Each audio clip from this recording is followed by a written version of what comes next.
up, you guys, and welcome back to the PHNX Mercury podcast, presented by our friends over at Mountain America Credit Union. Good friends of the program. Shout out to them for doing the Lord's work and keeping us talking about this team. My name is Erica Lee Day, your host of the Mercury podcast. I am joined by PG1, QB1, on and off the field, in and out of the studio. A week removed from his birthday, Stephen Projon Garner. How the heck are you doing on this? I don't know what type of Thursday this is, but I wouldn't call it a good one. Yeah, that's a good way to put it. I'm doing well though.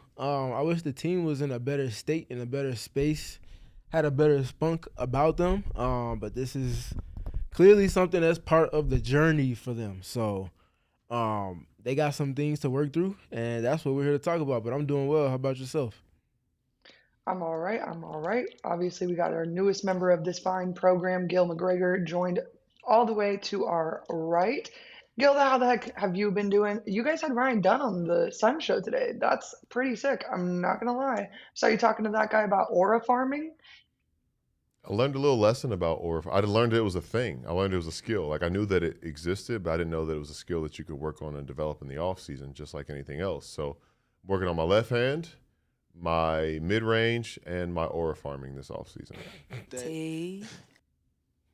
I'm telling you, the rec league guys are just going to be so mad when they see you on the roster, Gil. Like, every day they get madder about your presence on the opposing team. You know, it's a work in progress, Erica. Just you know, when you get to my age, it's not as simple as it once was.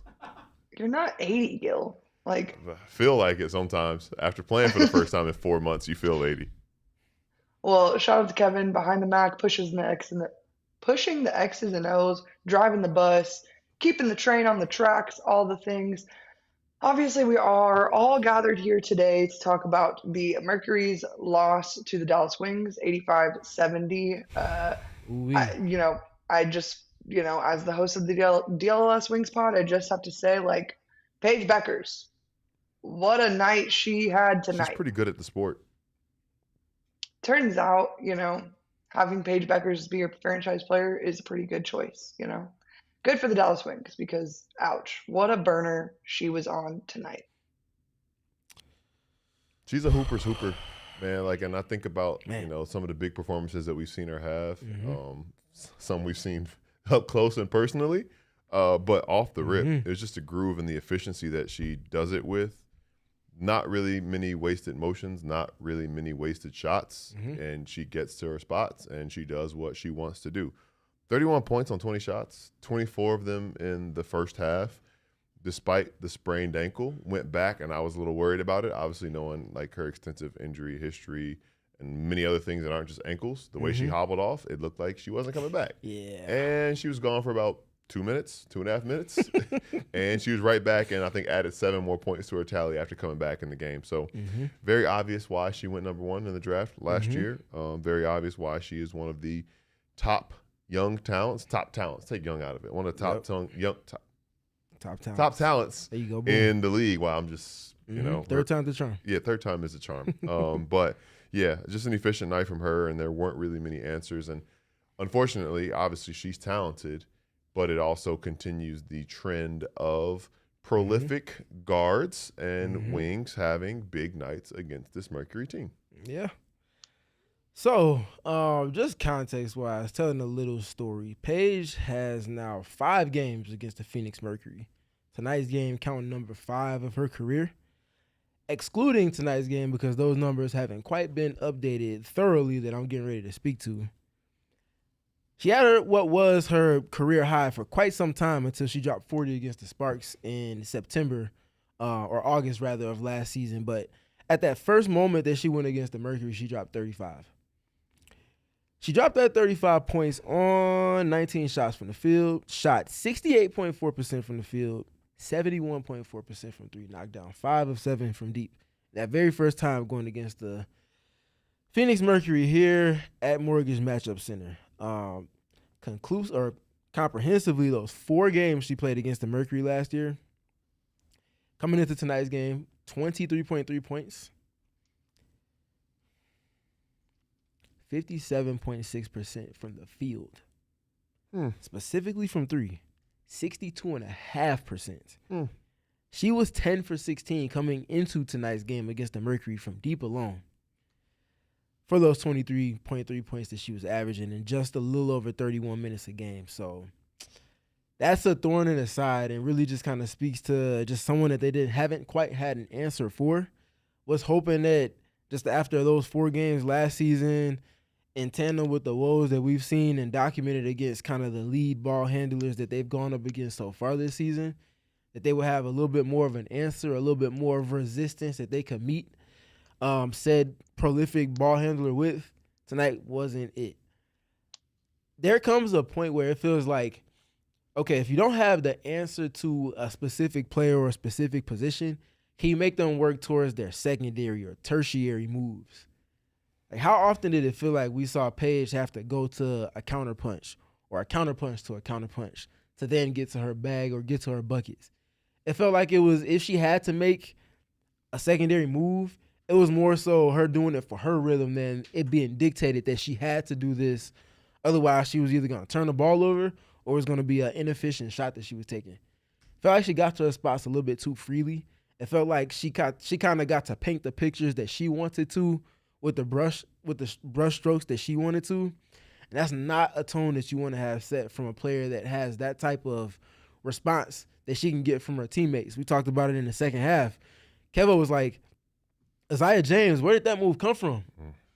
It came from the Paige Bueckers confidence and that what that instills in all of the rest of her teammates. Now Jessica Shepard's playing the game freely. Now you got Arike doing a little bit of what she does. Like, there's a reverb that comes from when your best player is playing on their terms, and it gets hard to defend a team to those extents. You got Keys to talk to more, but just on the Paige front, this is someone that's seen success against the Merc, and she just added another rung to it tonight. Mm-hmm. Yeah, this actually kind of flows perfectly into Steven's keys for the night. I think that, Steven does an excellent job of game planning for the Mercury. Sometimes I wish they would, check out the PHNX_Mercury on Twitter, see what Steven has to say, and then maybe implement that. And then we're having a little bit of a different post-game conversation today. Mm-hmm. I believe the coaches are seeing things significantly sooner and being even more emphatic than just my little part that I play in informing people are with their game planning. I beg to differ that it's just the execution is not where it needs to be at all right now. So, Kevo, as we bring up the keys from tonight's game, you start with dictating with your defense, in particular with your activity and your physicality. You can bring it back to me for a minute, Kev. Tonight wasn't it. Tonight was not it. You have an ace that you're looking to disrupt or stifle in some capacity. We talked about Paige, what she did scoring-wise, the rhythm and cadence at which she scored and did what she wanted to do. If that's at the top of your defensive game plan and that's not being handled, everything that comes in succession with that is just going to hurt you that much more. For maybe only the second or third time this season, the Mercury won the three-point margin by 2. Did not feel the impact of that in any capacity in tonight's game. Dallas only made 4 threes of 18. They tied in terms of three-point attempts. Both at 18, the Merc made 6 of theirs. Dallas only made 4. Did not feel that impact at all. That starts with just not handling the business that they needed to defensively. They ran by far their most zone tonight. And for me, the context always matters within that, because are you running zone because you feel like it's a weapon that's going to help you win? Or is it in reaction to you just not being able to contain the ball or defend to scheme to the extent you need to? Whole lot more of the latter than the former. Unfortunately, this was like a Hail Mary, if you will, from Nate and company saying, okay, our defense is not there. We got to do something. It struck them, got a little bit of run. Went on an 8-1 run in the second half, I think early fourth quarter. Weren't able to score enough off of those stops, and Dallas ended up figuring it out.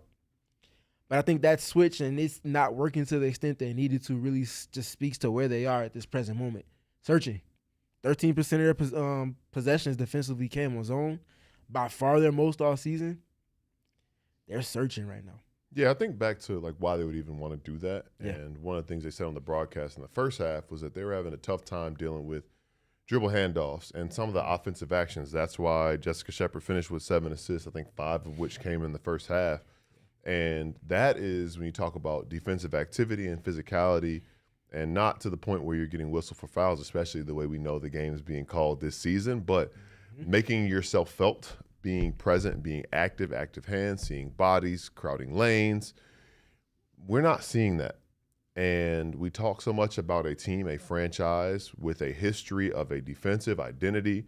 And a lot of times a defensive identity is a lot of little things that add up to the big thing, add up to you making life difficult in all of those ways. And there was a couple possessions, I think the Isaiah James finish that we talked about, closed the possession that we said this sums up the season. And I think that that's kind of been the biggest thing, the biggest takeaway with losses like this, because early on you think you have a chance, you're hanging around, but this team just gradually continues to kind of pull away to the point where it feels insurmountable. And that's been what this season has been for this Mercury team, because all the little things that you usually kind of make these deposits to work in your favor, you're not doing, and in turn the other team is doing them, and they're just pulling away from you little by little by little by little. And then you take a look at the full picture and you're like, man, this team got outplayed for 30, 35, 38, 40 minutes in the game, and you aren't going to win very often like that.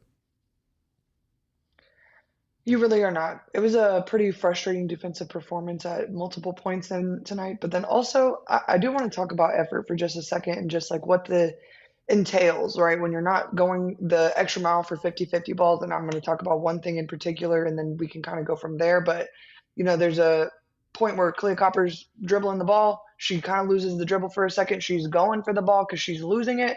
And she sees Mac out of the corner of her eye start to go for the ball. Ka kind of pulls back and stops going for the ball.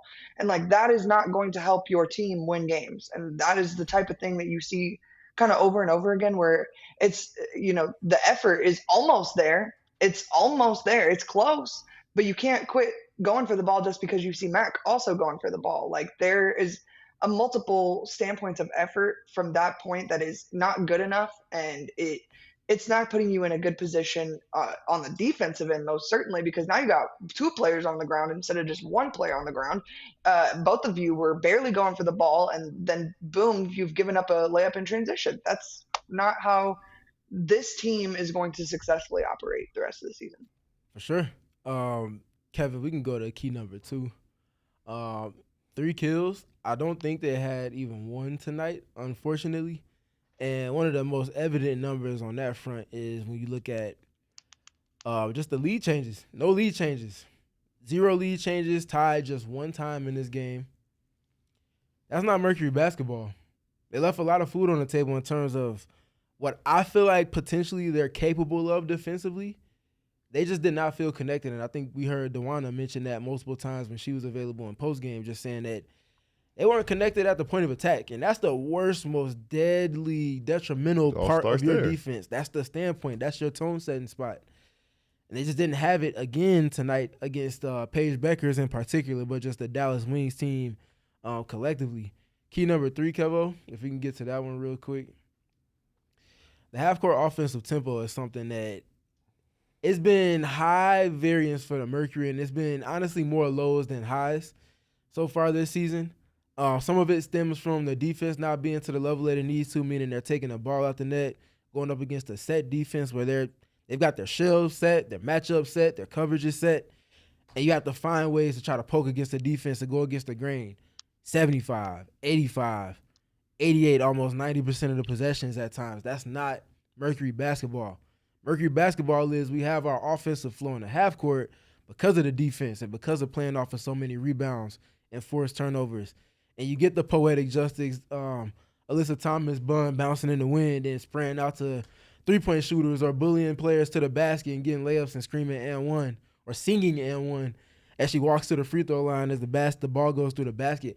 At least those moments and instances have been far too and few in between. They got to get back in alignment with those and quick, because it feels like they're losing a grip on the identity portion, which I feel like is where you start to enter some dangerous territory on that front. My concern is we haven't really seen it.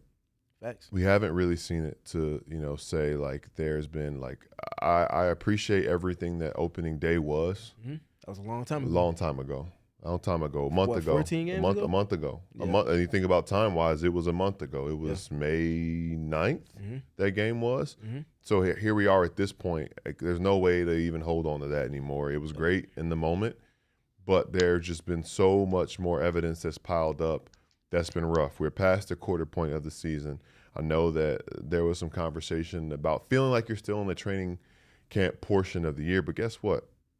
You're 14 games in, there's only 30 games left in the year. And 30 sounds like a lot, but when you're so far behind at this point, it's not really a lot. And you break even on this road trip, and you basically end it the way you started it, 6 games under 500. And that is, as we talked about during our quarter grades, that's a failing grade. Because when you did what you did last year and you find yourself here with the expectations that you had and saying we're going to prove everybody wrong and this and that and the third, this is not it, as you were saying. And it's just tough because there aren't very many recent examples. And I recognize, the storm win counts for something, the fire win counts for something.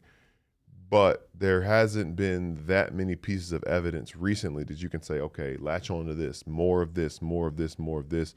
And that's what concerns me. Am I saying, oh, it's over, like it just, mail it in? No, but what I'm saying is that in this league, in professional sports, wherever it is, when you're trying to find some optimism for turning things around, you latch on to a couple things. And in a game like tonight, it's harder to find those positives that we were finding, let's just say 10 days, 2 weeks ago.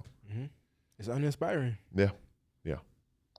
And, to your point, like, I was thinking about this pregame, but like, if I was thinking about pregame tonight, if they lose this game, the Seattle and Portland wins really move me 100% less. I can't express enough to you how badly this team needs to be about 500 for me to be rebought in for anything, because this has just been rough patch after rough patch after rough patch. And those games against Seattle and Portland, they still damn near gave up leads, and it almost ended differently for them. And, we talked in the finals last year about a few different bounces of the basketball and they're not swept. And that's true. But like, same thing now, a few different bounces of the basketball and they got 2 wins. That's not a good place for you to be when you are, a year removed from being in the finals. Yeah, and you're definitely right in that. I think the difference between, of course, those finals ones and these, the urgency that they were playing with, the connectedness, the sharpness and approach and game plan and game flow, like there were tangible moments that you could hold on to in each of the games they lost in the finals and say, okay, if they got, to your point, one bounce went their way any one of those 3 games, especially down the home stretch in those fourth quarters, those last 8 minutes, those last 4 minutes, those last 2 minutes, like this is not trying to reach for things. This is just comparing and contrasting this year to last year. Like those are very different just because of the level of play they were at. In this season, it feels like reaching and grasping for something. It's like, man, y'all were right there. It's like you only get but so many right theres when you've been so low on the expectation side of things in terms of what your expectations are on either side of the basketball this season. And to Gil's point, it's compounding at this point. You got to find something to sustain. Start with one thing. Maybe it's just the on-ball defense, and then you figure everything else. So you just got to build your house off of a foundation because you're not going to get it all in one sweep and blow. And it feels like if you get the defensive side figured out piece by piece, it'll at least give you an outlet to play off of more transition and play in a little bit more in the transition side of things than you have of late. Hasn't been there though, so they got to find something. And the tone has been what it is in terms of our conversation so far. We ain't even got to the numbers yet for tonight's game.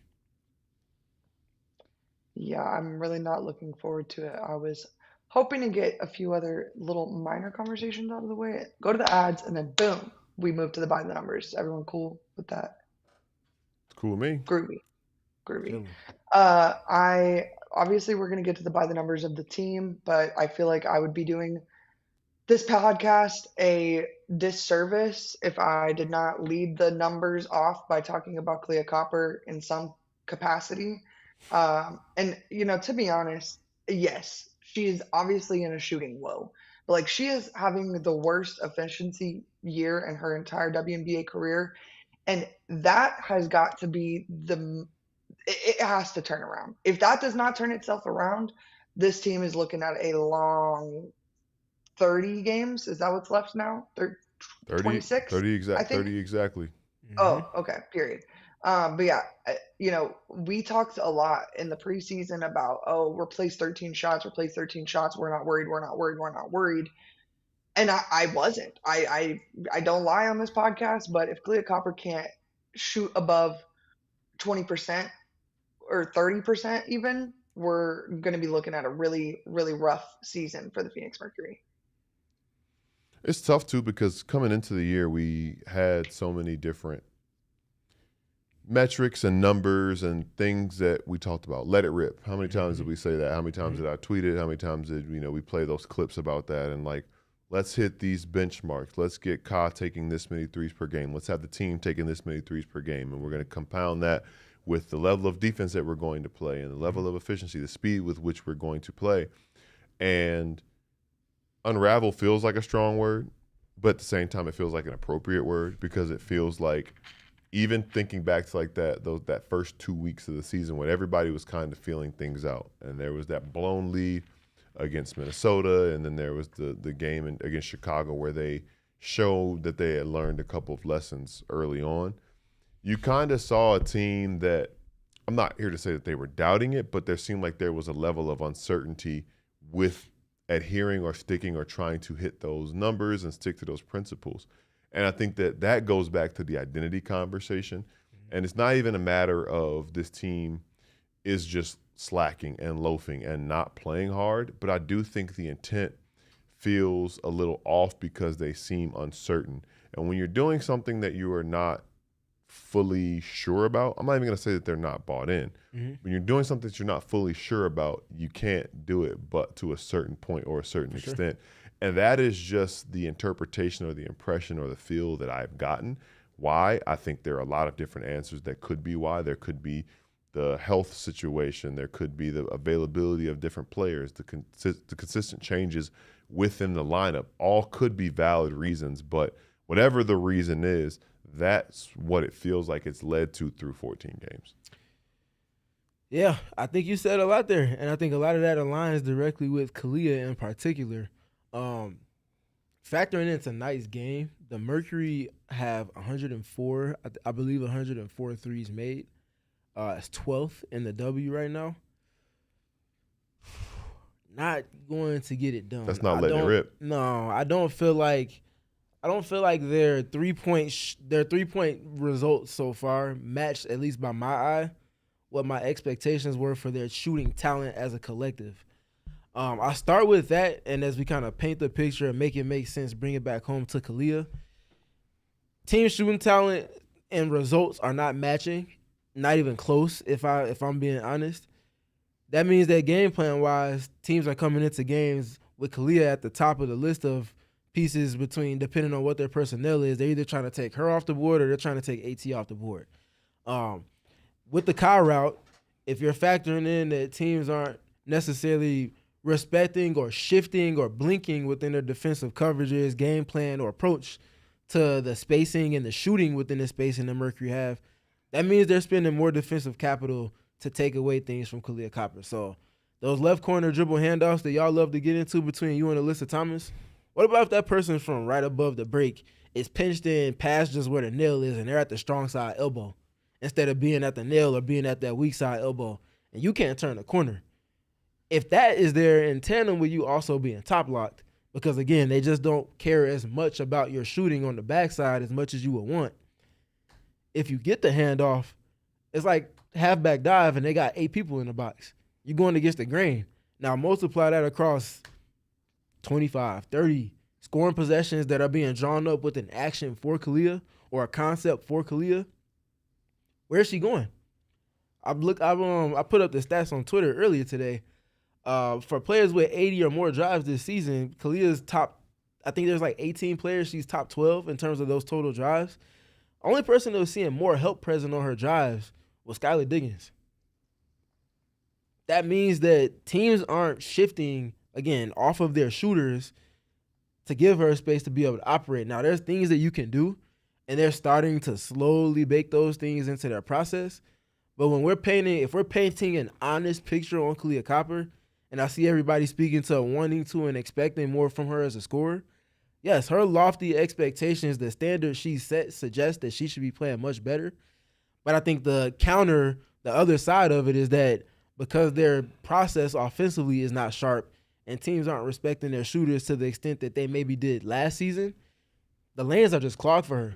So now it's like every time she scores, it's a muscle up like a running back to get through all types of hand help just to get up a shot. Looking at specifically tonight's game, she had 13 points. 5 of those came from the free throw line. She knocked down 2 threes. That's it.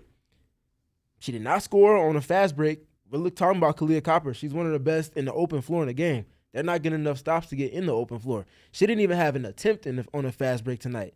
Other part, being the best slasher in the league by my eye, she didn't score in the paint. Only had 3 field goal attempts in the paint. She had more attempts from deep with 5 than she did in the paint. That is a flaw in process, a flaw in just kind of the way that pieces are being used on the chessboard. They had a lot to sort out. You can ask for more from Kahleah, but I think you have to equally ask for more from their offense and process as With well. respect to her on the offense, generally speaking, not just her, but it's a chicken egg question, right? Because there was a comment about the inability to get to the rim and the quality of perimeter shots being low or not very easy shots because of that inability. But do you think that maybe it's the inability to get going from deep that is, as you said, clogging up the lane, and people are like, okay, well, dare you guys to do this? Which one do you think kind of happened first for this team that put them in this offensive rut that they find themselves in? Yeah, I think it's calling bluffs. So it's like, okay, cool. Y'all got all these players spaced around the three-point line. For one, are you going to trust the pass to the extent that you need to make that coverage pay? I think Kahleah's passed the ball quite a bit. I think it gets to a point where when it's coming in succession with losses and expectations to score, to try to want to will your team to a win, you start to go against the grain a little bit more. And that's where some of the turnovers come into play and things like that.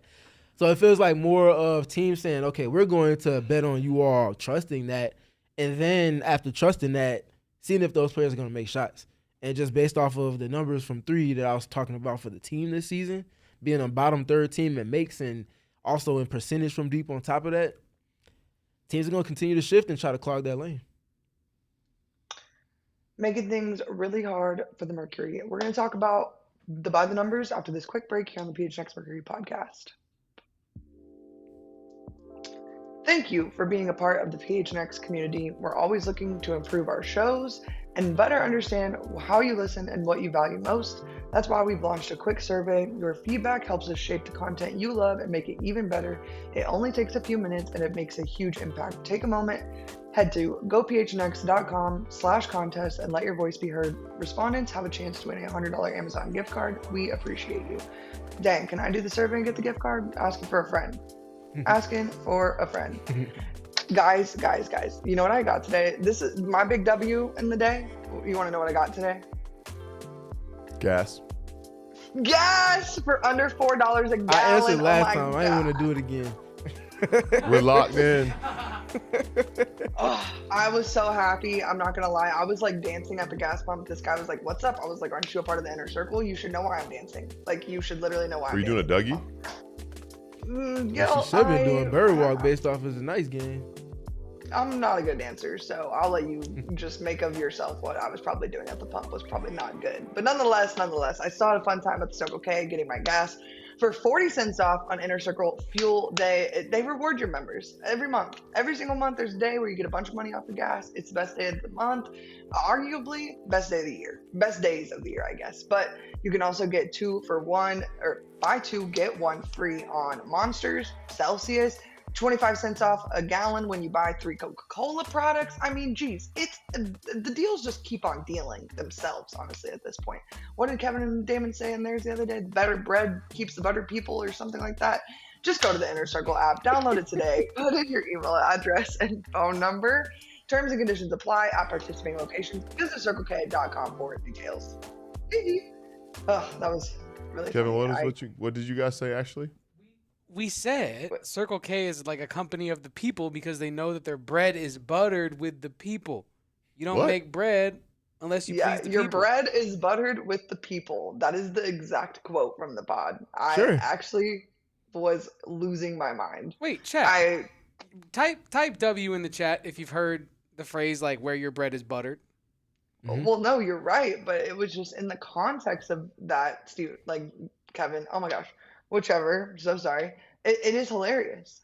I laugh. Yeah, I never really thought about it like through that lens, but I respect what you're saying because Circle K is for us, and by us I mean the people. Like your bread is buttered with Mercury and Suns fans. I'm not gonna lie. My bread is buttered by 40 cents off fuel. I am not gonna Gil lie. said his bread butter wherever he go. True. Excuse you. True. My bad. My bread is buttered with the maple bad. butter. If you know, you know. I'm gonna go back to producing. We about to go over there after this. Sheesh. All right, guys. Well, I was gonna let one of you guys read the by the numbers, if that's okay. Go ahead, Mr. You in good hands. Oh, okay. All right. Well, I guess I can go if you want. If you need. we can tag team it. I'll start at the top, and it starts with the field goal percentage. Wings finished tonight shooting 52.1% from the field, 37 of 71. They were. The Mercury just 39.1% from the field. They were 25 of 64 on the game. And then, as we talked about the 3-point shooting in this game, the Merc made more. They were 33.3% from 3, 6 of 18, but 4 of 18 for Dallas. Obviously, the big difference there would be the points in the paint, which you see at the bottom. Wings had 50 points in the paint to the Merc's 22. I know I skipped to the bottom, but that explains why that discrepancy from beyond the arc did not matter. Now, the other thing, turnovers. Both teams, actually that's 18. 16 turnovers for the Mercury led to 23 Wings points. 18 turnovers for the Wings only led to 10 Mercury points. So not converting those turnovers into points. And then the rebounding battle, 37 to 31 by the Wings, led by 10 rebounds from Jessica Shepard. And I think I saw a quote from Paige Bueckers postgame saying, you do not want to get into a rebounding battle with her. Mm-hmm. The points in the paint. Another recurring issue that we have seen, and I think a lot of times, the old school way of looking at the game, you think, oh, they're just dumping it inside and there's a big that's bothering you. Well, no, it's the dribble penetration. It's the handoffs. It's the downhill drives. It's the cuts for layups. It's an issue is what it is. It's a big, big, big issue with this team, and I think the big question that you have to ask is, how do you fix it? Yeah, I mean, start with the biggest problem. You gotta contain at the point of attack. Yeah. If you're sharp at the point of attack, you keep heard that your before. Exactly. Probably talked about it on the last podcast. And the one before that, too. And the one before that, right? You start at the point of attack. If you're sharp there, you keep your shell intact. You keep your shell intact. Your defensive decisions outside of containing a basketball get a lot easier. That means that everybody's in better position to box out. Everybody's in better position to provide support, if not outright help on the ball if need be. Everything else is a lot more sharp and organized when not just the job's getting done there, but the job's getting done there on a possession-by-possession basis to where there's trust. And when that trust is there, it's like, okay, I don't even need to look at the ball. I know she going to hold that down over there. I'm going to make sure my matchup not getting free off of these pin downs over here. Or I'm going to make sure I'm able to call out this action that they're trying to get into on the off ball because I don't have to pay as much attention to the on ball and try to be urgent and kind of antsy about, I don't know if I need to help or if I'm caught in limbo or now all of a sudden I'm getting caught for a 3-second in the paint call because I'm trying to linger in the paint too long. Like, there's just so many of those types of instances that have compiled. In addition to the off the ball, to the cutting point, Gil, I don't know how many times we've seen this season where it's a simple pin down between maybe two like-sized players just setting the screen for one another in an empty corner or empty side. And the coverage trying to point switch or the communication is erring, and there's too much indecision. The indecision leads to someone on offense saying, I could just slip to the cup. I ain't even got to do all this. Pass on time, layup, uncontested. Again, we're back in that situation where they're going up against a set defense time and time again. One time it's an off-ball slip that leads to 2. One time it's an intentional slip to the basket for 2 because they know the coverage isn't physical enough, but it's also not on schedule with one another. Then the next possession is a blow-by. Or it's in pick and roll and there's a mishap. And it's just compounding. They got to clean that up Few things are more frustrating as a player, and I think as a fan, as somebody who covers a team, than those miscommunications on those plays, on when you get stuck on somebody and then it's just like a massive just like letdown or like everything just falls apart. And at a certain point, we've talked about it, Erica, you said it as well, like at a certain point it's like, oh, like we're confused, there's a miscommunication, but just dig deep and have like just some pride about defense. And like say, you know what, we're not going to let you score. Like we're going to figure it out. I'm going to overcompensate for whatever it is and just let my effort make up for my mistakes. And I think that we've kind of reached that point where it's frustrating that like, one, the same mistakes continue to happen and it's a miscommunication or a misunderstanding of what's being expected. And you can no longer hide behind the excuse of, hey, it's early in the season. Hey, we haven't gotten everybody on the same page yet. Even if that's the case, just dig deeper. I think that you're at that point where we're 5 or 6 games under 500. You have to just dig deep and find a way to just claw out a stop because you're seeing your opponents do it, and it hasn't been that many times that we can say this team has done it. Not to say that they haven't done it, and I think I'm more upset because we know they're capable of doing it, but they need to do it much, much more to get out of this hole. Well, this is tonight's game is the second time that they've conceded 50 points in the paint. But either of you like to guess the other game in which they gave up 50 points in the paint?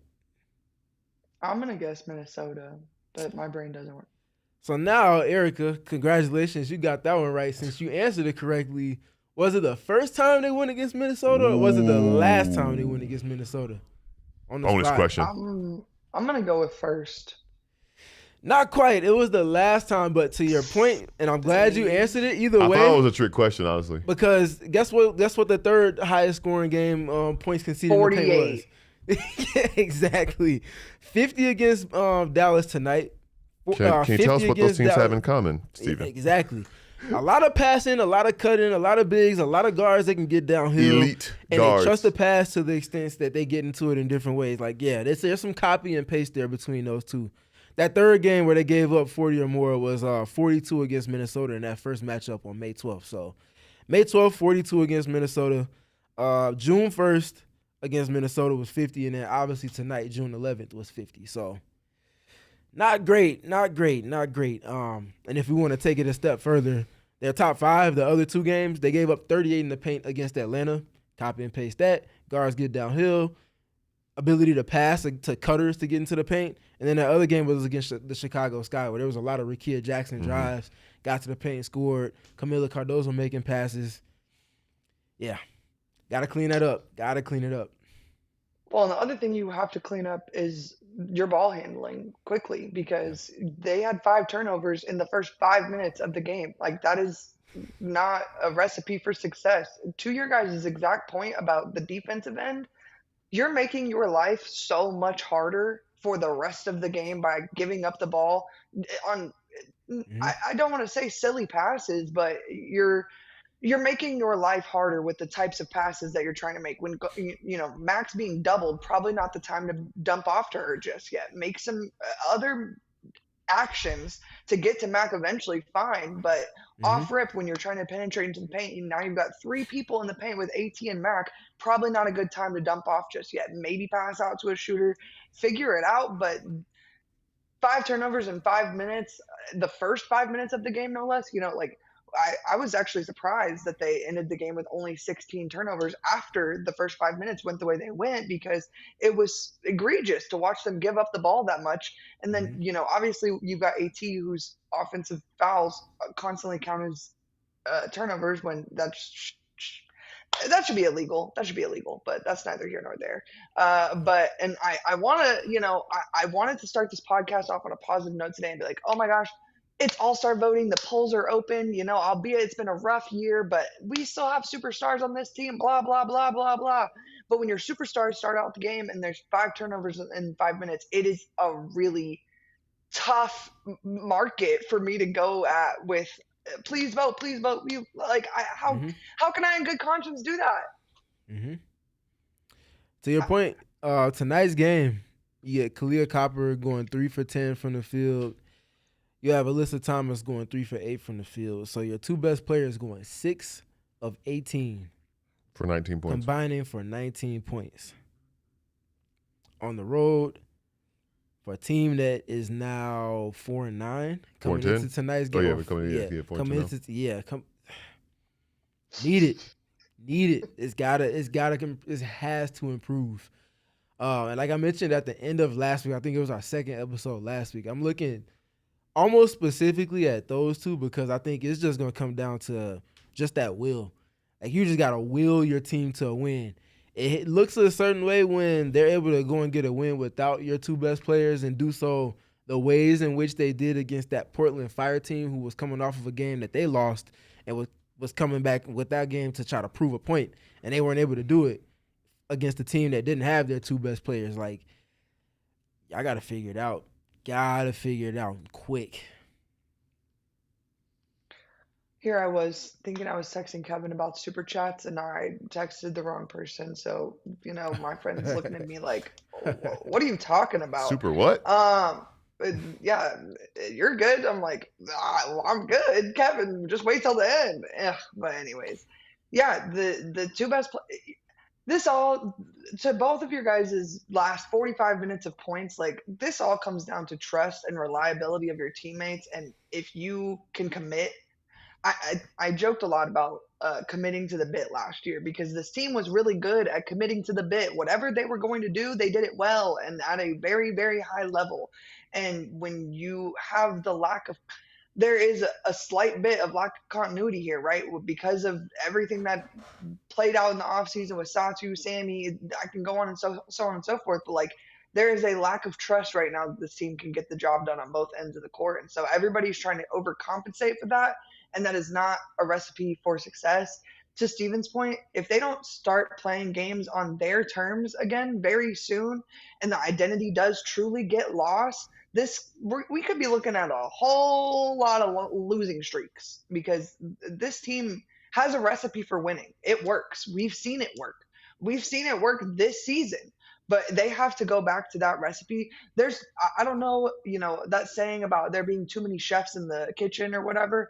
I don't even know that there's too many chefs in the kitchen yet. I just think that the recipe for which order the chefs go in is not quite right. But nonetheless, the recipe is still successful. Like, you just have to get back to the recipe. They're trying to find the ingredients. Like, they're somewhere in the kitchen, but they forgot which cupboard something's in. They're looking in the fridge in the wrong drawers here and there. Don't know where the measuring cups are. Like, that's kind of what it is right now. Like, now I need to go to my kitchen and cook something. All these analogies I'm making, but we know what the recipe is. We know how the success can be attained, and you've seen it, albeit a different iteration. It's not the exact same group that we saw a year ago, but the core pieces remain. And you know that it revolves around that. And it's just kind of like, all right, now let's figure out how to piece this all together. And the more and more time, you're kind of rushing a deadline. You got to bring this to the potluck, right? And it's like, I got to have my plate done by 8. It's got to be finished. It's got to be out the oven. And it's getting close about its time. It's going to take about an hour to cook this mac and cheese. And you haven't been able to find what it is you need to put in there. You've got the grater and all this stuff is happening. So I went really, really, really deep into this analogy, but all I'm saying is that, see, there you go. But basically what it feels like is that I'm not sitting here saying that this team doesn't have what it takes, but we have not seen them show it. And at a certain point, as you were saying, Erica, there are going to be a number of losing streaks. And by that third or fourth lengthy losing streak, you just have to concede that you have probably run out of time. And I'm not ready to say that just yet, but man, I'm getting more and more discouraged with time, and I'm afraid that I'm going to say that sooner than I want to say that. I'm seeing a lot of people just mentioning different names and like different players and all of this. Nobody's coming to save this team. I think the answers are firmly internal. There's nothing from the external that's going to come in, whether it be in leadership or in literal players that could proverbially or potentially be added to this roster. No one's going to come in and just in one sweeping blow shift everything. It is all internal right now. Everything is internal. And I don't think any faction of the franchise at this present moment is absolved of blame, from the preparation side to the coaching side, to the player side, and just the statistical execution, but also just the game plan execution. Like, everything is out of whack right now. Nothing's resonating to the extent of sustainability. And that was what made that team so great last season, because they would find sudden spurts of sustainability out of seemingly thin air. Team goes on an 8-0 run. Nate Tibbetts calls a timeout. Probably has some choice words that come after Alyssa Thomas having choice words. And all of a sudden, the team comes out, and now it's Mercury basketball, and they respond to an 8-0 run with a kill shot of their own, going on a 14-5 run, 16-7 run. All of a sudden, it looks like the game is being played on their terms again, force that team to call a timeout, and then they come out of that next timeout and continue on with that trend, whether players sub in and out, or it's a new half or a new quarter, and they just pick up the baton off of that. We're not seeing them kind of respond in those same ways. It feels like more often than not, they're playing catch-up. And at this point in the season, they're playing catch-up to the selves that they expect themselves to be, which goes back to that mirror talk that we were having what feels like it was 2 weeks ago at this point. Guys, I want to take a quick few minutes to look ahead a part of the schedule. Is that cool, or do you guys have anything else before I move along? I had a closing thought based on something that you just said, and now it's kind of escaped me. I'm still thinking about mac and cheese, so it might not. It might just completely have thrown me off here. I threw myself off basically. So I guess I'm food after 8 o'clock. Talking food after 8 o'clock. I don't need to be eating this late anyway. Was there breadcrumbs on the mac and cheese? Are we a breadcrumb podcast? We're trying to find them, and I don't do it with mine. But if that's part of the recipe for success, we're still trying to find it in that kitchen. So how many cheeses we talking? At least 3. Oh yeah, gotta have at least. At 3. least 3. Yeah. You had my At mac. least I 3, made it no before. bread. Here go 2 more for you. You know? You've had my mac before. Yeah, I have. Yeah, it's See? good. It's very good mac. See, there you go. Can confirm. Gil makes good macaroni and cheese. I'm not just saying this. Can we call him This Gil? is the worst day of my Mac and life. Cheese I don't get McGregor? Gil's mac and cheese. My team lost. G-Mac This and sucks. the mac is for mac and cheese. Come on Anyway, now. as you were saying, we can look ahead. Can I get some mac and cheese next time I come to town, though? I mean, dang, like, I didn't know it was like that, Gil. I don't know if it's like that, but it's fine. I was Well, is it good or believing is enough it to make not? it after I'm knowing you confused. for 3 weeks. So Whatever. anyway, It Nonetheless, was fire. Now that I'm thinking back, that was they trusted me. Thanksgiving? That was like holiday party. Yeah, Yeah, I literally yeah. been here for 3 weeks. Yeah, I was fire for sure. But anyway, besides the I'm point. hashtag hurt. This is one of the worst days of my life. I will remember this for forever. No, it's not. You have to I'm- go to Circle K and you got percentages off of your gas. Don't forget it. Don't forget it. I do have a full gas tank. You know, we'll take the wins we can get in life. Exactly. Nonetheless, Hey, and then The again, Mercury- injury-free game. Always grateful except for Sammy. Except Sammy. Like, come back, She's on the please. way. She's on the way. Can I just? I haven't said this on the pod one time all year, but like, come save my broke ass life, please, Sammy Whitcomb. I'm begging, bro, please, please. Nonetheless, okay. Anime and hoop. I appreciate the optimism, but Kat will not be touching the court this season. Yeah. Unfortunately, she literally got injured in the very last game of her season overseas. Like That was next day. That the was like plan- May, right? Yeah, that was like early And May. ACL like- is 9 to 12 months. Yeah, very unfortunate for her. But yeah, she's not going to see the court this season at all, unfortunately, and that sucks for her because I felt like she was in store. She had a even better season than she had last season in store. Obviously, the team would love to have her as well, but that's unfortunately not in the cards for them. And it kind of sucks to say that, unfortunately. But at least Sammy will come back soon, hopefully, please. Yeah, But I imagine Sammy will be back by the end of the month, and I hope that the team is in a better state when she comes back than where they're at this present moment, because that's going to be tough. you know, Armani, I don't think that she's necessarily gonna fix the mess, but she will play with some heart and grit. And like, I'll be honest, after the performance I saw tonight, I would love to see some heart and grit left out on the floor. I don't. At the end of the day, either way the game goes, we still get on this podcast and talk about the basketball that we just saw play. I would love to be able to talk about some heart and grit and while we do it, because right now it feels like there is not a reason to have any joy about this team other than maybe Lexi Held, and I don't know that that's joy enough for me to be talking on this podcast joyfully. So Yeah. I understand. I'm not saying she's gonna fix every single problem in my life. You know, yeah. At the end of the day, I'll still be here talking about some losses. I'm sure of it. But I hope. I think she'll have a similar impact in terms of just upping the excitement and energy and desire levels similar to how Monica Cole-McConaughey had when she got back with the team on that road trip they had, where they had, I think she joined them in Atlanta, and then they had the back-to-back against the Liberty. Like, I could see her presence, not just because what she's been doing from the sideline is second to none, but that impact in addition to that on the court would definitely help. But it can only help but so much if everybody else is not bringing what they need to bring to the table so that they can all eat the way that they want to. It's not going to be enough. So I'm hoping that they're in a better space when she does return because of that. And it's another voice. I think that's the thing. I know we Yeah, talked about it a little bit. Exactly what I was going to say. Presence and like, a calming presence, a voice who on the court. There's only but so much. I recognize it's human nature. If somebody's on the bench telling you something, yeah, you'll listen to them, but to a certain extent, it kind of falls a little bit short of reaching you. But if they're out there, you're in those miniature huddles on the court throughout the course of the game, and they're leading by example as well, that can help. It won't be the biggest difference in the world. It's not going to just make this team unbeatable or anything like that. But it could help you in some of the games. It probably prevents you from allowing a 23-0 run. Probably prevents you from giving up an 8-point lead late in the fourth quarter of a road game in a tough environment against a very good team. So I think those are the moments and those are the spots. There's been 2 blown leads in the fourth quarter this season. Do you get one of those back if you have another veteran on the court? Maybe.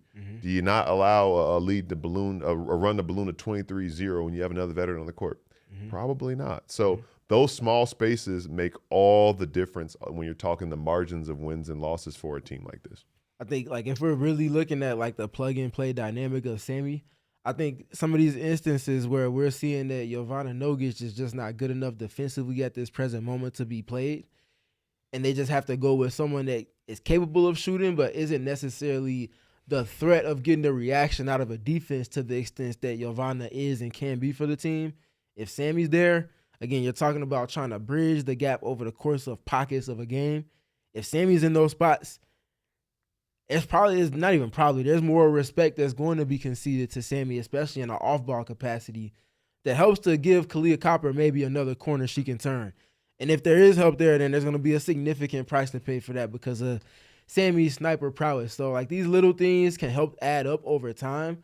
But, again, it's got to come with everybody else kind of holding up their end of the weight in addition to that newfound energy and production that Sammy's going to bring to a faction of the game that's just been lacking right now in terms of their three-point shooting and the threat of their three-point shooting.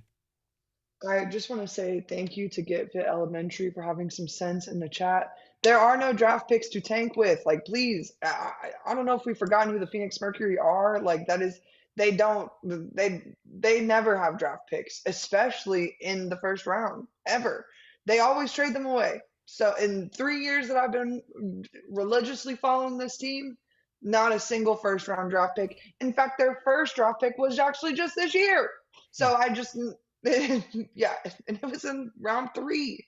So anyways, all due respect, to look forward to the next little chunk of the schedule here. They will host LA at home on Saturday. Oh, them. Followed up by Las Vegas on Wednesday at home. They do get a little bit of a home stint here because then they will take on the Seattle Storm next Saturday, also at home. I guess we should just look at this 3-game block here. Like, to me, these feel like gotta have 2 or 3 all of them. three. You would think all 3? You need all 3. You need all 3. Need all 3. But you can't always get what you want. Ain't that the truth? But you did say need. So I said need. I didn't say I expect them to, but they need all 3 of these, especially considering the spacing between games. You have no back-to-backs. Saturday, Wednesday, Saturday is at the crib is about as advantageous of a window, regardless of who your opponents are, as you can ask for a team that's trying to find their way. It's unfortunate because I feel like they could have and should have went 3-1, if not 4-0 on this road trip. But going 500 is a step in the right direction because when you look at their overarching record this season, they're 5 games below 500. So to go 500, to go 500 at this present moment on this road trip is better in a short stint than what you've done on a season so far. So that's really need to lock. That's as marginal of a step in the right direction as you can find, especially considering you got one of those wins without your two best players, you have to go and find it on this particular homestand. That Aces game looks a lot more daunting than it probably would have if they were even close to 500 at this present moment on the season. But if that's going to be the one team that you're getting up for consistently, make it count for something on this particular homestand. They're going to get up. Oh, you better believe it. They remember what happened a month ago. They've been thinking about it a lot. Better believe it. And I think, before looking too far ahead to that, because that's obviously big and it looms large. Yeah. It's a team that you let have 60 points in the first half. And you played a heck of a lot better in the second half of that game, probably how you should have played in the first half of that game. Mm-hmm. And you almost gave yourself a chance. And it's like, if you had just played that level of basketball for 5 or 6 minutes of that first half, it's a different outcome. Yep. So let's, there's tomorrow off and you're right back to it, or tomorrow just, I guess, preparing for that and you're right back to it on Saturday. Mm-hmm. Lock in, take care of that business there. Yep. And if you do, you feel a lot better knowing you've got Sunday, Monday, Tuesday to prepare for that gargantuan task that awaits ahead of you. So when you talk about the gap in between games, it feels good. I recognize it's a 3-game homestand, but where this team is right now, they got to try and it's one game season. Yeah. One game season. Exactly. One game season. Yes. And to that point, Gil, and Erica, we talked about the points in the paint. We talked about the context of the teams that they've given up their most points in the paint to. The Los Angeles Sparks have something very much in common with the Minnesota Lynx in terms of their team build and the Dallas Wings in terms of their team build. Minnesota has Olivia Miles. Dallas has Paige Bueckers. The Los Angeles Sparks have Kelsey Plum. The Minnesota Lynx have insert big here if you want to look at Nia Coffey or Natasha Howard. Either or, there's no wrong answer there. Obviously, Dallas has Jessica Shepard. Los Angeles Sparks have Nneka Ogwumike, who she needs a lot more respect than she's been given. I will continue to say that. And they just also happen to have De'Erica Hamby, Wake Forest. And they also just happen to also have Cam Brink. That's a lot. That's a lot to deal with. A lot of those same things that these other teams have replicated in terms of points in the paint and the way that they've stressed the Mercury defense, whether it be from the guard perspective, the big perspective, or a blend of both of those things, and the ways in which they go about doing it, those problems that you have to solve aren't going anywhere. You got to start putting fires out because things are on fire right now. You got to start putting a blanket on one thing at a time. Get a hold of one thing. Hopefully that blends into the next, and then you can start to kind of build a foundation for your home. But the house is there's a lot of smoke right now. There's a lot of smoke. You need some people that can put those fires out. I hope that this is the series that brings us peace, joy, and happiness here on the PHNX Mercury podcast, because it has been a stretch of some rough games. I hope that they go 3-3 throughout this stretch. I'm not going to lie. If they go 2-1 and lose to only the Aces, I'll be happy. But again, it's up to the players, and if they want to execute to the level of which we know that they are capable of doing so. This team is not built to lose. We've talked about it quite a lot. But, my expectations are what they are. I expect this team to win, period, point blank. And they haven't done that at a high level so far. So, something has got to change, and quickly. I don't really know what else I could really say on the matter. What about you guys before we get out of here? I know it's not what people want to hear, but you got to embrace the journey with the team. This is them continuing to just try to find it, just trying to figure out how to make the puzzle pieces fit, make the puzzle pieces make sense. Somebody providing a spark, somebody doing something that they haven't shown to have done consistently this season. I look at examples like Monica Komakani only taking 5 shots tonight. Monique is not supposed to be a top 3 scorer on this team, but Erica, we talked about last season. Anytime she got to double-digit scoring, their win percentage was best in the league. That was a small sample size of games with which she scored more than 10 points last season. But in those games she did when she was being aggressive, the team was at its best. It's going to take a little bit of a spark like that in some capacity from somebody. Maybe it's an Alyssa Thomas triple-double. Like, can't get the triple-double if players aren't finishing the passes that she's creating for people. Something's got to give at some point. They got to just get that first kind of domino to start falling and let the next one lead into the next. That's it right there. It's not that I would never lose faith in the team. I just understand that this is part of the journey. Like, every team has its own journey. Every season is very different from the next. You don't get to just parlay what you did last year into the next. It's its own separate entity. And the life of this one right now is just kind of, it's on life support right now.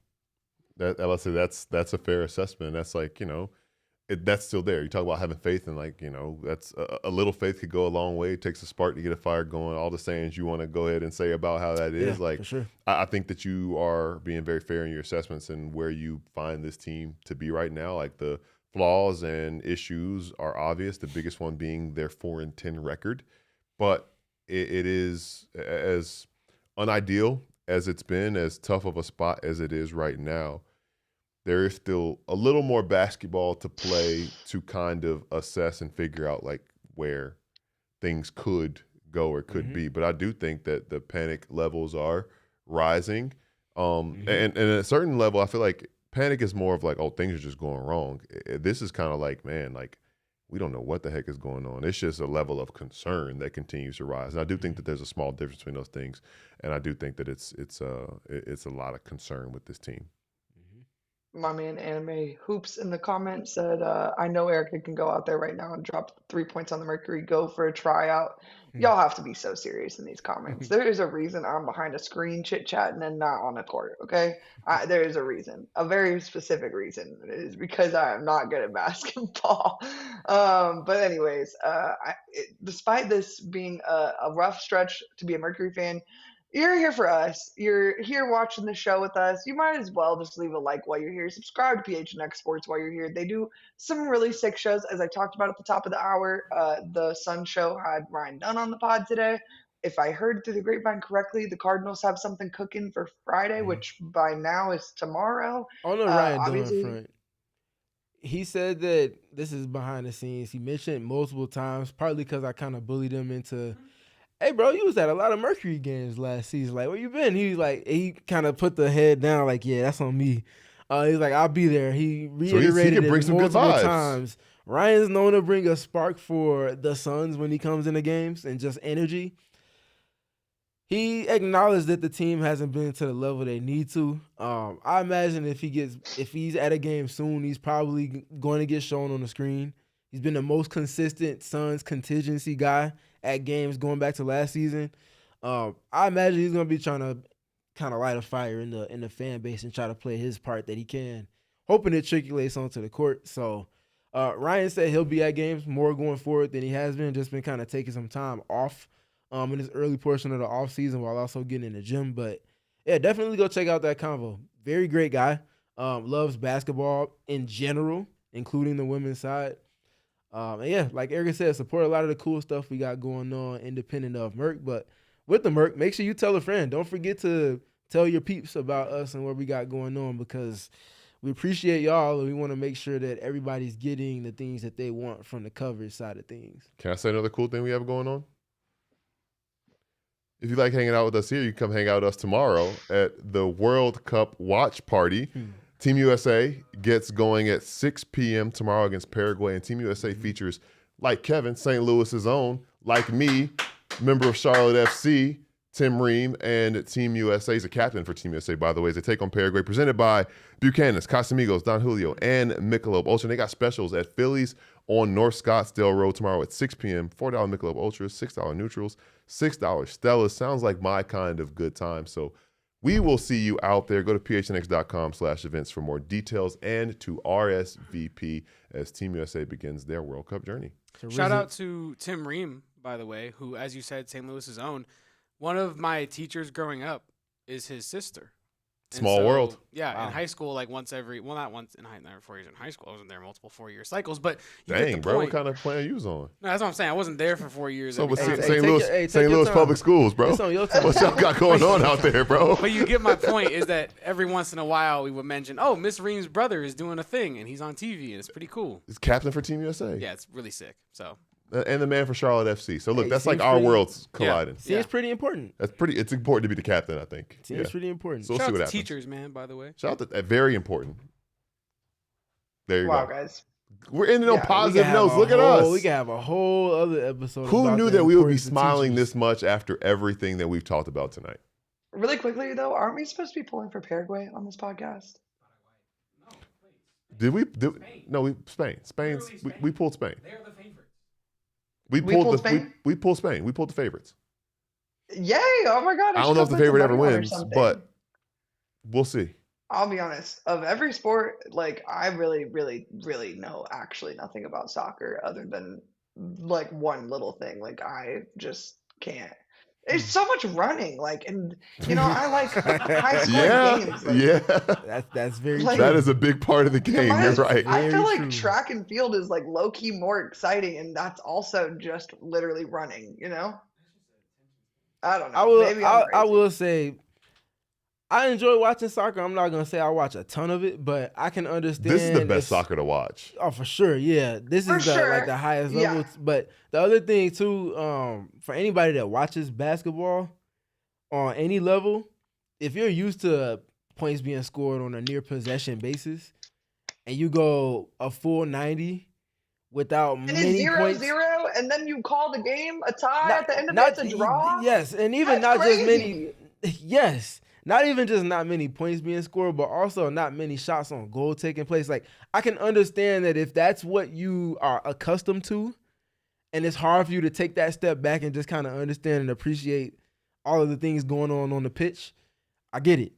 I get it. No, they're cool, and I'm happy for them. And you know what? sure. I'll be honest. I'm so happy that Max, Owen, and our rising pod is getting this cool Mhm. opportunity while the United States and North America host the. I mean, this is once in a lifetime stuff. People like speak of the Unless cool you're old stuff like with me, Ryan second Dunn. time in Like, my lifetime. it's so. Oh, right, guys. Let's relax. It was here in You're not- '94, the year I was born. Wow, that's crazy. Don't they? Okay. All right. It wasn't that long ago. Anime and Hoops makes another good comment mentioning that football yeah. isn't for them per se, but man, those fans are serious Yeah, about the the sport. fans are crazy. There's something that all sports fans, regardless of what sport, can take away from: the passion, the rally cries, the chants, the camaraderie, the togetherness, the attire, like everything, face painting, Tradition. body painting, traditions, like Yeah. the whole. There is no clip that goes unemptied when it comes to the level of fandom and It the way means a that lot, it man. means, It means a lot. everything. Like I take the chance to say this every chance I get to speak about it. Like I had the privilege of being in Brazil during the last World Cup, and the whole city, the city I was in Fortaleza, shut down. Yeah. Like no cars driving. You would think it was a deserted land because everybody was either at the crib, at some family member's friend's Community, party, man. or at the bars, locked in. Everybody, like nobody was working. Everybody was locked in on the game. Like that was a very special type of experience to have. And the way that each of these countries rallies behind their native teams, I think is really dope. Well, maybe just don't take the anger away, okay? No egging players, guys. Knicks fans, I'm looking at you. Yeah. I'm looking at you. Yeah, not it. Not it. That's not cool. Not on my alien. Not on my Not it. watch. Not on my watch. But at least the Knicks curse was lifted nonetheless. I am excited for game. It's 5, right? Now? Mhm. No, 6. Yeah. Five Saturday. Period. Mhm. Well, I'm excited. It's been a really good, fun series. So even It though, has like, been. obviously, I wanted the Spurs to win at least another game, it has been a very, very fun series of basketball. So, and just shout out to the girlies because I feel like this has really been an NBA playoff that is for the girlies. Like they just can really get behind the courtside celebs, like everybody that's there. The Knicks, being a Knicks fan, it was already cute before, but now it's even cuter. Like that's so fun. And like as someone that hates the Knicks, like I'm happy. Are for you them. being so I'm happy. serious right now? Bro, it has been Taylor an Swift NBA was playoff cheering for against the girlies. Knicks 2 weeks ago. She was She being a was supportive not. She was there with fiance. her boy. Like, what Oh, are you so talking he was about? cheering Don't for who? irritate me. Wait, so wait. Okay, so He He's was from there. Cleveland. yeah, so he was cheering for the Cavs, who were playing who? The Knicks. Okay, so is And she if you with or look- against Travis Kelce? Yes. She Mind you- I ain't gonna lie, I'm gonna give her credit. She wasn't cheering that game. She was like, thank she was like you. sitting on her hands Thank like he you. cares about this She more than just I learned do. football 6 months ago. But football and basketball are the same thing. I know. I'm saying you think she's Okay, not but you cheering saw her at because the she's game not last night, invested, right? or you think she's not cheering because she's anti-Cavs? Bro, she had She pictures was with Melo and clearly Amari. anti-Cavs. Oh my Look at gosh, her she's Taylor last Swift. She night, has though. pictures with everyone. She has She pictures was with in Ernie uniform, Johnson. Kev. She was in I guarantee you uniform, she doesn't Kevo. have a picture I'm not in going. the FedEx form with Ja Morant, does she? No, she does not. So I want to let's see her relax. gritty. I do not. Audio listeners like, bro, it's 5 people talking at one time. I can't keep up. Oh man. Okay, also though, before I get out of here, I do have to get to these super chats because Classic Stang Lover will hunt me down if I do not. So let me not forget about them. I have to get really close to the screen. I got glasses coming in 2 weeks, you guys. Thank God, because I low-key can't read. We did it. We lit that ish up. And he's talking about the tower that they light up in Dallas when they win games. Hate that for me. Low-key, I had this whole plan, but I'm going to have it rolled out for next time the Wings match up with the Mercury. So it's okay, guys. Erica, sorry to bust your bubble. Them thunder sticks ain't even getting thought of. I know. Lock them away. I know. Lock them up. I literally know. I already know. It's okay. What was the other one? Okay. Dallas got no calls for them and some crazy ones against, but they fought through. Feel sorry for y'all, but the Merc looked bad. Yeah. It's not great right now. It's not great. It's not a fun. Yeah, to that Not point, they fun. won the free throw battle again. But again, based off the result of the game, you can't tell off of the impact of it. I'm crying about y'all don't get to make fun of me for being a Grizzlies fan, just for the record. You know, I'm proving my loyalty to crap for my whole life. So you don't get to be on me like that. Anyways, though. Thank Where you for you want coming Ja to to go? my That's messed up. That is messed up. She about to gritty off the set. There you go, Kevin! Anime Hoop. You got your T-bomb. Boom. hashtag pain, hashtag suffering, hashtag noticing. But to be honest, I just don't want him in the Suns, and that's not because I don't Not want happening. the Suns. Don't to worry have about him. it. I know, thank God. But like, if they got Dylan Brooks and then also Ja Morant and they were good, You'd have to be a fan. I would be inconsolable, man. Like it would be an ugly bath for me. Just And come I to the would dark give side. myself- Come to the No, purple and orange side. No, listen, I root for the Suns. I do, but like, I don't want to see my players be good on the Suns. Like, no. That's not cool. Y'all don't get it? Like, I'm sorry, but that just Sure. like that's not cool. Okay. Wow. Whatever. I appreciate everybody for tapping in. I did see a bunch of new faces in the chat tonight, so be sure to like, subscribe, 5-star review wherever you get your podcast. Subscribe to PHNX Sports on your way out. You can follow me on Twitter at Eric Lee Day. You can follow Steven on Twitter at StevenPG3. You can follow Gil on Twitter at GilMcGregor_. And obviously our super dope and awesome producer who pushes the X's and O's. You can follow him at Kevo Post on Twitter. You can follow me at PHNX_Mercury. You can follow Armando Villago, and you can tell him that I'm from Memphis and that it was by happenstance. I didn't choose this life. It chose me. Same thing with Mercury Podcast. Nonetheless, we will see you guys next week. Bye-bye. We all silly like the mayor.